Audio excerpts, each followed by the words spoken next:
Before you can move on to what's coming next, you have to finish where you're at.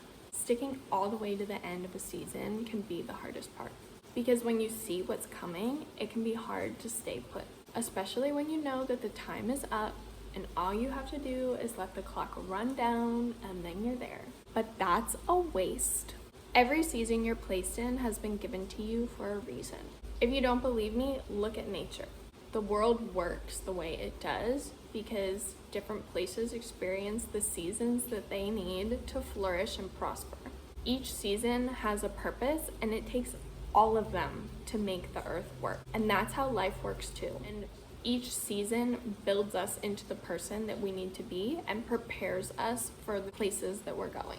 Sometimes the end of a season, you can see it coming a mile away. Sometimes it's ambiguous when it's actually ending. It's not always announced, but you can see it if you're paying attention. Just like winter comes, first in a few freezing cold nights, and then it's freezing all the time. Or the rainy season, I'm in Thailand right now, and the rainy season starts by a few very rainy days. And then it just rains every day. Living in a world where seasons are normal is a great reminder that seasons are normal in life. Like on the one hand, it's comforting because you know that nothing lasts forever. Whether it's a really good season or a really bad season of life, rest assured that it's not going to be here forever, even if it feels like a ridiculously long time. On the other hand, your next season is already on the way. It is already in motion to get to you. It's only a matter of time until it's here. Whatever your current season is, you are there for a reason to do things that you are meant to do in that season. And the risk is that you're not doing those things. If you're looking forward to what's ahead more than you're looking at what's around you and what you have left to do while you're in this season of life, then you're making a mistake. Don't look at the signs and try and skip ahead. Think about what you want. How do you want to end the season that you're in? The hard truth is that seasons can repeat themselves. So, if you choose not to deal with what you're supposed to deal with here, it doesn't just go away.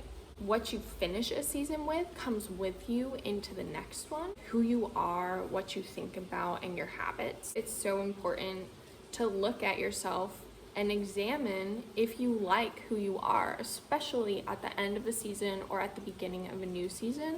But things that you choose to avoid and lessons that you refuse to learn, those don't just go away when the season changes. Chances are another season will circle around and get you in the future to teach you the same things over and over and over until you learn your lesson. So learn your lesson. Life is hard, but there are easier ways to do things and harder ways to do things. And an easier way to do things is to learn the lesson the first time life teaches it to you. Figure out what you're supposed to be learning in the season you're in and learn it. Embrace the lesson. There are about 8 weeks of the year left when I'm filming this, and 8 weeks is not a lot of time. But at the same time, a lot can happen in 8 weeks. This year has been hard for me and a lot of people in my circles, and it's taken a lot of conscious effort not to write this year off as a bad year just because some things have been disappointing. It's hard to persevere to the end when things haven't gone your way. Like, oh, I know what's coming because I know that how this year has been so far, and I'm just waiting for it to be over with. Don't do it. There are 8 weeks of this year left that you get to choose how to live. Just because the rest of your year has gone one way or another, or things have happened, does not mean that the remaining time that you have is doomed to be the same way. I love the fresh slate that January offers. I love Mondays because it's like a fresh slate of your week. But you don't need to wait until January to change how things are going. You don't need to wait for a fresh slate to resolve to do new things or to change the way that things are going now.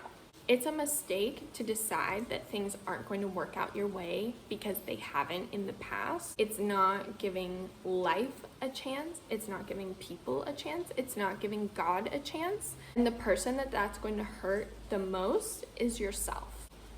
Don't do that. At the beginning of every November, I look up my resolutions and I decide how I want to spend the remainder of my year. 8 weeks is not insignificant. A lot of things can happen in 8 weeks. It doesn't matter how this year has gone for you so far, you get to decide how to finish it. And yes, it's good to think about next year and to plan where you want to go and to look forward to the future. But the future is not now. And if you don't think about this time that you have in November and December, then that time is going to pass you by. You're going to waste it. Don't do that. You still have the chance to decide what you want to add or take away or change about the remainder of this year. Don't assume that the end will be like the beginning. Even if you can't see how anything else will change, don't make assumptions. What's next is somewhere new. 2024 is on its way, but right now you are still in 2023 and you get to choose how to live it. Learn the lessons you're supposed to learn in this season and finish what you need to finish before jumping into what's next. You are here for a reason. This time has purpose. But whether this season has been good or bad or enjoyable or hard, you have to choose to finish strong. Where do you want to be in 8 weeks? Who do you want to be when you start a new year? What do you need to do to get there? 2023 isn't over yet and you still have time, so don't waste it. It's not over until it's over, so finish strong.